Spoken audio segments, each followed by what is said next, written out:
Fast, racy, pacey, edgy and thrilling.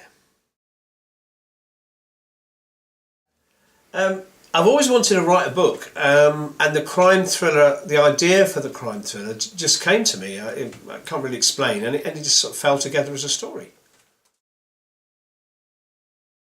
That one's a little bit more simplistic. I was in Florence. I was on holiday, a vacation, and I'd been in the church of Santa Croce, the Basilica. And if you've ever been there in Florence, you'll realise they have sort of markers on the wall at about 12-15 feet showing how high the water was in the floods of 1963. So I'm standing on the Ponte Vecchio looking down, and I see that all the sides of the Arno have now been reinforced with bricks and sort of sluices and stuff. So if there ever is a flood, the water can, vanish from the city.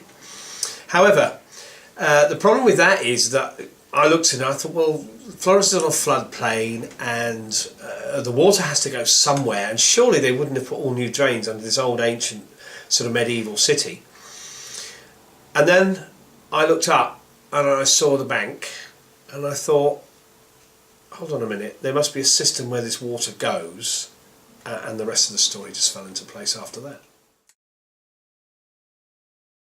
That's a difficult one, because sex and violence appear in books and appear in parts of life today, and if you're dealing with unpleasant characters, they do unpleasant things.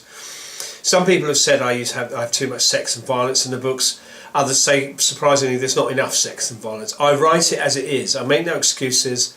It is what it is. It's a violent, racy, pacey thriller, and people like it. In all books, I mean, you have to realise that characters are works of fiction. Jane Eyre is a nice character, but she doesn't exist in real life. She's a work of fiction, and so is Fitzwilliam Darcy. He's not a real character, and my characters are caricatures. You accentuate certain parts of the caricature, and you leave out other things which are less interesting.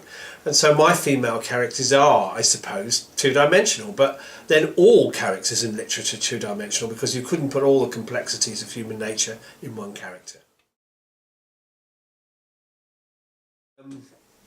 Mostro was my dog. He wasn't called Mostro, he had a different name, and he was a Bichon, which I had as a rescue, and he was incredible. Intelligent, bright, charming, willful, witty, everything you'd want from a dog, and he's the character upon which Mostro is based.